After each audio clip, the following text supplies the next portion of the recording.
And so, Nomura has finally come through, just as promised, with more and more KH3 footage, reveals, and information during and post E3. We learned a lot about what Nomura and the team has in store for us come January of next year, and we haven't even seen a glimpse of a new, fresh Kingdom Hearts 3 original world yet, so there's still a lot to look forward to. For now, we're going to talk about the dark, realistic, yet satisfying turn this part of Sora's tale could take on, and the curious absence of Final Fantasy characters.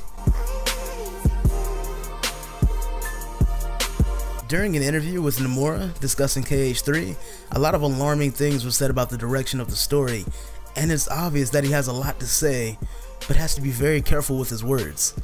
In quotes, "I do consider Kingdom Hearts to be Sora's story, but if I go into any more detail, I think I'll be spoiling the game for everyone." But now here's the alarming part.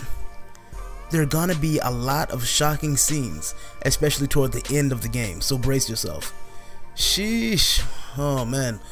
Well, if you're worried by the little snippet of Dark Aqua at the end of the KH3 Frozen trailer, that something bad could happen, don't be worried. Something bad will absolutely happen. We know that Aqua has spent ample time in the realm of darkness, and that doesn't do any wonders to the mind. Mickey and Riku have been desperately trying to find her and pull her out all this time, but as she so eloquently put it, "You're too late."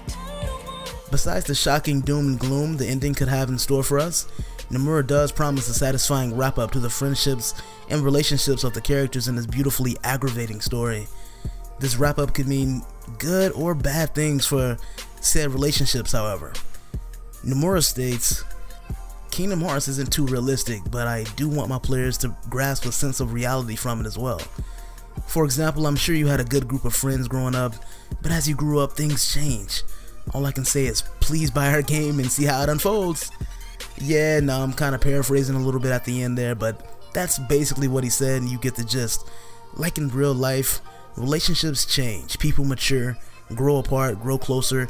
Every real relationship has all the good, bad, and ugly, and it seems Sora and Riku and the others might undergo a few growing pains, so to speak, in dealing with various problems they'll be plagued with.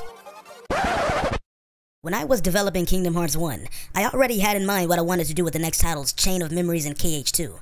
I've always been thinking of the next title when in development. Bullshit, Nomura. Bullshit, Nomura. Any longtime KH fan would know that this story has been all over the place and retconned to shit just so Nomura's weird ass concepts could make sense and be justified.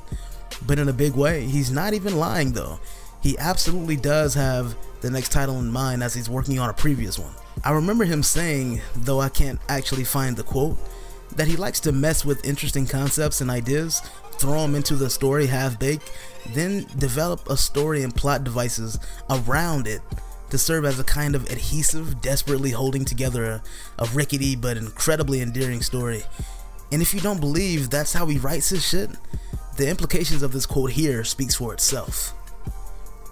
For the main storyline that involves our original Kingdom Hearts characters, I already have an outline of what the story will entail. Then, Disney locations come in later as we get approvals.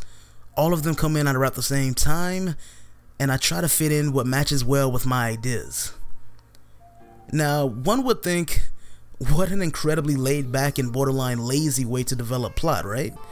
But before you pass judgment on it, even though a lot of us here already have, here's a little bit of insight as to why this game took over 12 years to make. Jeez, that still sounds crazy.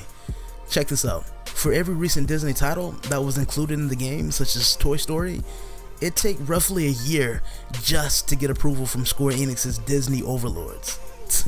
And now that puts a lot in perspective. When you consider that, I applaud Nomura's crazy ass for giving us, what we got, to be honest.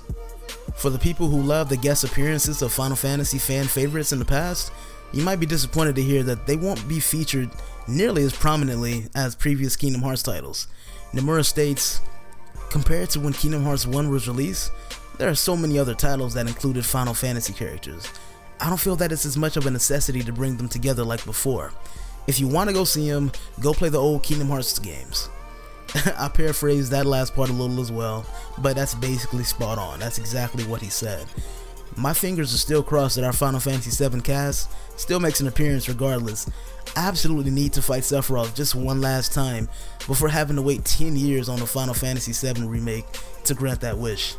And 10 years is probably being very generous, knowing the history of who we're fucking with.